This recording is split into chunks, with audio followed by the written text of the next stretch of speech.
Persaingan Amerika Serikat dan Cina di kancah global kini bukan hanya di aspek fiskal, namun juga bisa dilihat dari kacamata militer. Cina yang terus memperluas pengaruhnya di kawasan Indo-Pasifik kini telah bertransformasi menjadi rival Amerika Serikat yang patut diperhitungkan. Dua raksasa dunia itu bersiap saling menguji kekuatan. Amerika Serikat yang telah menguasai laut dan udara selama puluhan tahun berhadapan dengan Cina, kekuatan baru yang bertekad menantang dominasi. Di atas kertas, Amerika Serikat memang unggul dalam sejumlah fasilitas militer. Namun di medan perang sebenarnya, Cina memegang keuntungan karena berada di kandangnya sendiri. Pertanyaannya, jika perang antara Cina dan Amerika Serikat meletus, siapa yang akan menang? Dalam hasil riset berjudul More Than a Number, Comparing US and Chinese Land Power in the Pacific Required Context, yang dirilis Juli 2025 oleh Strategic Studies Institute, US Army College, dua peneliti Brennan Devereaux dan Joshua Arostegui telah menganalisis keunggulan dan kelemahan Amerika Serikat dan Cina, serta skema perang yang akan terjadi jika dua negara itu bertempur. Berikut hasil analisis dan riset Devereaux dan Arostegui.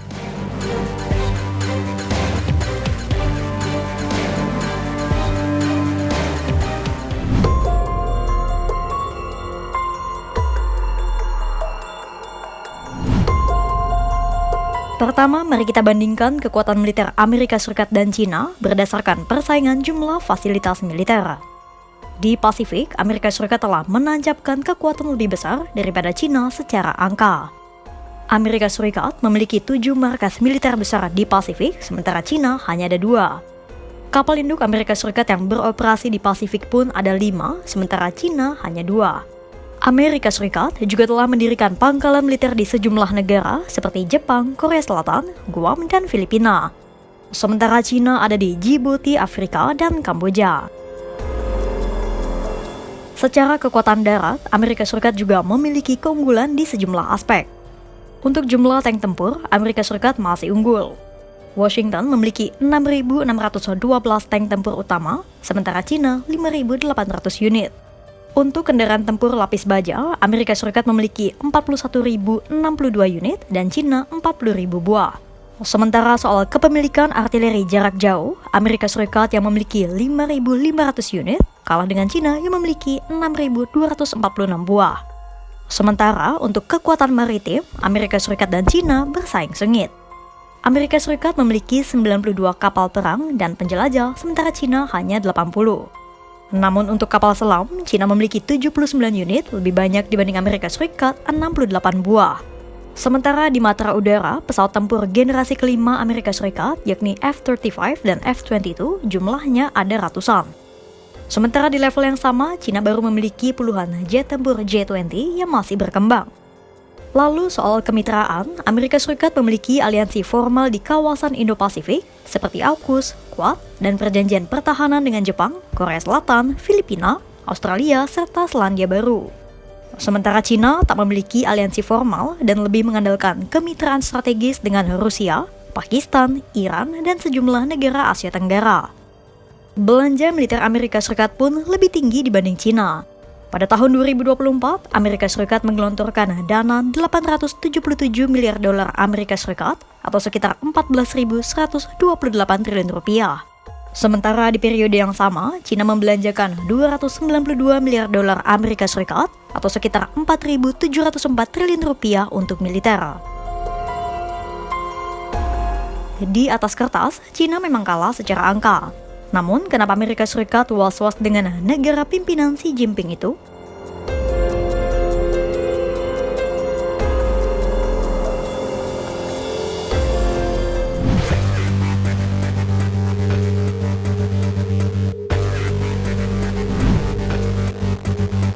Dilihat secara angka mentah, kekuatan militer Amerika Serikat memang masih lebih unggul ketimbang negara tirai bambu.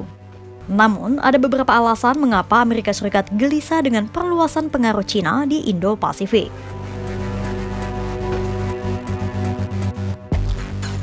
Pertama, karena Cina memiliki keunggulan geografis.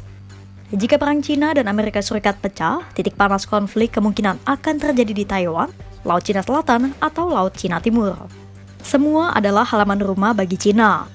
Kalau berperang, Amerika Serikat harus memproyeksikan kekuatan dari jauh, yang artinya berat di biaya logistik. Alhasil, walau jumlah pesawat dan kapal Amerika Serikat lebih banyak, tidak menjamin semuanya berada di area konflik. Kedua, karena perbedaan fokus kekuatan. Selama ini, China selalu memusatkan cengkeram kekuasaannya di Pasifik Barat atau regional. Sementara Amerika Serikat harus menyebarkan kekuatannya di Eropa, Timur Tengah, Afrika, dan Amerika Latin. Ketiga, karena China terus memodernisasi kekuatan militernya dengan cepat. China juga terus mengembangkan A2AD atau Anti-Access Area Denial alias kemampuan militer untuk mencegah dan menghalangi akses musuh ke wilayah operasi. Alasannya karena China paham mereka belum bisa menang lewat adu jumlah kapal induk atau jet tempur dengan Amerika Serikat. Itulah mengapa China terus mengembangkan rudal hipersonik, rudal balistik anti kapal, drone, dan sistem radar jarak jauh. Strategi ini dinilai lebih murah dan sulit dilawan. 4. Amerika Serikat tak hanya harus bersaing secara militer dengan China, namun juga dari aspek pengaruh ekonomi Beijing di kawasan. Pasalnya, di samping mengembangkan militer, China juga terus memperluas pengaruh ekonomi, diplomasi, dan teknologi lewat Belt and Road Initiative di kawasan. Meski memiliki sejumlah perbedaan, namun visi masa depan Amerika Serikat dan China sama, yakni mengedepankan multi-domain, teknologi tinggi, dan integrasi matra. Pasalnya, jika memang berperang, Amerika Serikat dan China mungkin akan sama-sama menggunakan multi-domain operations atau integrasi darat, laut, udara, siber, dan luar angkasa. Bedanya, China mungkin akan cenderung turut melibatkan dimensi kognitif dan sosial, alias perang opini publik, hukum, dan psikologi, alias konsep all-domain operations. Alhasil, sulit memetakan siapa yang akan menang jika Amerika Serikat dan China benar-benar akan mengibarkan bendera perang. Hasil dari perang akan sangat tergantung pada konteks, lokasi, dan durasi konflik. Namun dari hasil analisis Dave Rowe dan Aros Tegui, bisa disimpulkan ada 4 skenario yang akan terjadi jika Amerika Serikat berperang dengan China. Apa saja itu?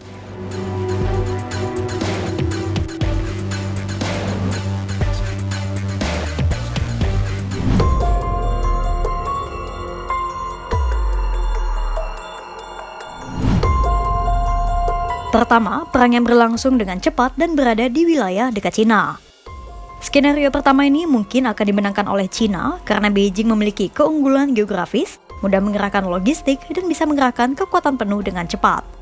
Amerika Serikat bisa saja keok duluan sebelum berhasil memobilisasi kekuatan penuh. Ditambah lagi, belum tentu sekutu Amerika Serikat akan siap menghadapi ancaman perang di kawasan itu.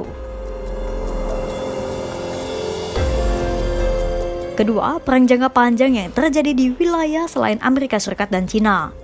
Dalam skenario ini, Amerika Serikat lebih unggul karena memiliki kekuatan industri dan logistik global, telah membangun jaringan aliansi, dan berpengalaman dalam perang modern. China mungkin akan kewalahan jika perang terjadi jauh dari daratan wilayah Beijing, apalagi jika jalur suplai terganggu. Skenario ketiga adalah perang antara Amerika Serikat dan Sekutu Barat lawan China. Dalam skema ini, China bisa jadi mendapatkan kekalahan lebih cepat karena Amerika Serikat telah membangun banyak aliansi global. Jepang, Australia, Filipina, dan India bisa saja memberikan akses pangkalan, radar, dan kekuatan tambahan untuk menekan China dari berbagai sisi. Dan plot terakhir adalah perang tanpa sekutu alias head-to-head antara China dan Amerika Serikat saja. Hasilnya bisa jadi Amerika Serikat dan China akan bertahan imbang. Atau mungkin China bisa saja menang, tapi hanya di fase awal karena Amerika Serikat kehilangan dukungan kekuatan dari negara lain.